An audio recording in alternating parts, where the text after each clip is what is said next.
Hello dear JE aspirants, welcome back to Edu Code. അങ്ങനെ ഈ വരുന്ന 21-ാം തീയതി മുതൽ ജെഇ മെയിൻ സെഷൻ 1 സ്റ്റാർട്ട് ചെയ്യാണ്. 2 ഷിഫ്റ്റുകളായിട്ടാണ് എക്സാം കണ്ടക്ട് ചെയ്യുന്നത്. മോർണിംഗ് സെഷൻ എന്ന് പറഞ്ഞാൽ രാവിലെ 9 മണി മുതൽ 12 മണി വരെയും, ആൻഡ് ഈവനിങ് സെഷൻ എന്ന് പറഞ്ഞത് വൈകുന്നേരം 3 മണി മുതൽ 6 മണി വരെയാണ്. അപ്പോൾ ഇന്നത്തെ വീഡിയോയിൽ നമ്മൾ നോക്കാൻ പോകുന്നത് എക്സാം ഹാളിലേക്ക് നിങ്ങൾ കൊണ്ടുപോകേണ്ട മേജർ ഡോക്യുമെന്റ്സിനെ കുറിച്ച് സംസാരിക്കാൻ വേണ്ടിയിട്ടാണ്. ആൻഡ് പ്രൈമറി ഇമ്പോർട്ടൻസിൽ നമുക്ക് പറയാൻ പറ്റുന്ന ഡോക്യുമെന്റ് നിങ്ങൾക്ക് തന്നെ അറിയുന്നതാണ്, അത് നമ്മുടെ അഡ്മിറ്റ് കാർഡാണ്. അപ്പോൾ അഡ്മിറ്റ് കാർഡിൻ്റെ ഒരു കളർ കോപ്പി നിങ്ങൾ നിർബന്ധമായിട്ടും എന്ത് ചെയ്യണം, കയ്യിൽ കരുതണം. ഓക്കെ, ഒരു കളർ കോപ്പി. ഇനി അടുത്തത് വേണ്ടത് നിങ്ങൾക്കൊരു ID പ്രൂഫാണ്. ID പ്രൂഫ് എന്ന് പറയുമ്പോൾ നിങ്ങളുടെ ഫോട്ടോ ഉള്ള ഏതൊരു ID പ്രൂഫ് നിങ്ങൾക്ക് എടുക്കാൻ പറ്റുന്നതാണ്. അത് പാസ്പോർട്ട് ആവാം, അല്ലെങ്കിൽ നിങ്ങളുടെ ആധാർ കാർഡ് ആവാം, പാൻ കാർഡ് ആകാം, വോട്ടേഴ്സ് ID ആകാം. സോ അത്തരത്തിലുള്ള ഒരു ID പ്രൂഫ് എന്ത് വേണം, നിങ്ങൾ കയ്യിൽ തീർച്ചയായിട്ടും കരുതണം. ഓക്കെ, അപ്പോൾ ആൻഡ് ഇനി അതേപോലെ നമ്മൾ നോക്കുന്ന ആളെന്ന് പറഞ്ഞിട്ടുണ്ടെങ്കിൽ അതൊരു പാസ്പോർട്ട് സൈസ് ഫോട്ടോ ആണ്. നിങ്ങൾ തീർച്ചയായിട്ടും എന്ത് ചെയ്യണം, ഒരു പാസ്പോർട്ട് സൈസ് ഫോട്ടോ കയ്യിൽ കരുതണം.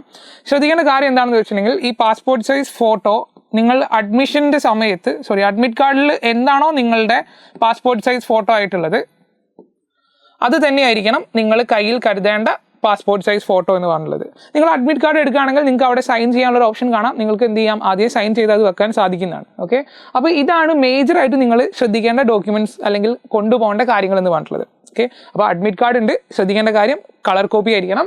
ആൻഡ് ID പ്രൂഫ്, നിങ്ങളുടെ ഫോട്ടോ കാണിക്കുന്ന ഏതൊരു ID പ്രൂഫ് നിങ്ങൾക്ക് എടുക്കാൻ പറ്റും. ആൻഡ് പാസ്പോർട്ട് സൈസ് ഫോട്ടോ അത് എവിടെ ഉള്ളതായിരിക്കണം, അഡ്മിറ്റ് കാർഡിൽ ഏതാണോ നിങ്ങളുടെ പാസ്പോർട്ട് സൈസ് ഫോട്ടോ ഉള്ളത് അത് തന്നെയായിരിക്കണം നിങ്ങൾ കയ്യിൽ കരുതേണ്ട പാസ്പോർട്ട് സൈസ് ഫോട്ടോ എന്ന് പറയുന്നത്. ഇനി നിങ്ങൾക്കുള്ള സംശയമാണ് നിങ്ങൾക്ക് റഫ് പേപ്പർ, പെന്ന്, അതുപോലെ വാട്ടർ ബോട്ടിൽ കൊണ്ടുപോകുന്നതിനെ കുറിച്ച്. അപ്പോൾ അതിൽ നിങ്ങൾക്ക് റഫ് പേപ്പർ കൊണ്ടുപോകേണ്ട ആവശ്യമില്ല, അത് നിങ്ങൾക്ക് അവിടെ നിന്ന് തന്നെ കിട്ടുന്നതാണ്. ഓക്കെ, പക്ഷേ നിങ്ങൾക്ക് എന്ത് കൊണ്ടുപോകാൻ പറ്റും, നിങ്ങൾക്കൊരു ബോൾ പെൻ കൊണ്ടുപോകാൻ സാധിക്കുന്നതാണ്. പക്ഷേ ശ്രദ്ധിക്കേണ്ട കാര്യം എന്താണെന്ന് വെച്ചിട്ടുണ്ടെങ്കിൽ ഈ ബോൾ പെന്ന് ട്രാൻസ്പെറൻ്റ് ആയിരിക്കണം.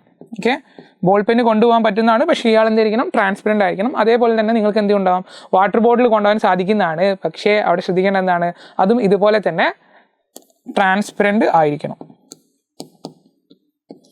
സോ മൊത്തത്തിൽ നോക്കുകയാണെങ്കിൽ ഇത്തരം കാര്യങ്ങൾ മാത്രമാണ് നിങ്ങൾക്ക് എന്ത് ചെയ്യാൻ പറ്റുക, എക്സാം ഹാളിൻ്റെ ഉള്ളിലേക്ക് കൊണ്ടുപോകാൻ സാധിക്കുന്നത്.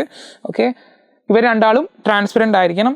പിന്നെ ഒരു കാര്യം ശ്രദ്ധിക്കേണ്ടതെന്ന് വെച്ചിട്ടുണ്ടെങ്കിൽ നമ്മൾ തുടക്കത്തിൽ ഷിഫ്റ്റിനെ കുറിച്ച് സംസാരിച്ചിട്ടുണ്ടായിരുന്നു. മോർണിംഗ് ഷിഫ്റ്റ് ആണെങ്കിലും ഈവനിങ് ഷിഫ്റ്റ് ആണെങ്കിലും എത്ര മണി മുതൽ എത്ര മണി വരെയാണ് ഉണ്ടായിരുന്നത്. അപ്പോൾ നിങ്ങൾക്ക് തന്നെ എക്സാം സെൻറ്ററിനെ കുറിച്ചൊരു ധാരണ കിട്ടിയിട്ടുണ്ടാവും. ഏകദേശം എത്ര സമയം നിങ്ങൾക്ക് നിങ്ങളുടെ വീട്ടിൽ നിന്നും എക്സാം സെൻറ്ററിലേക്ക് എടുക്കും എന്നുള്ള കാര്യത്തിനെ കുറിച്ചൊരു ഐഡിയ കിട്ടിയിട്ടുണ്ടാവും.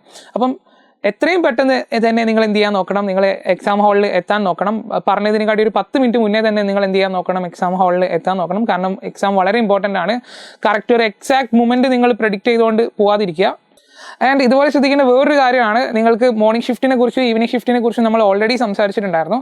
അപ്പോൾ നിങ്ങൾക്ക് തന്നെ അറിയാം നിങ്ങളുടെ വീട്ടിൽ നിന്നും എത്രത്തോളം ദൂരമുണ്ട് നിങ്ങളുടെ എക്സാം സെൻറ്ററിലേക്ക് എന്നുള്ളത്.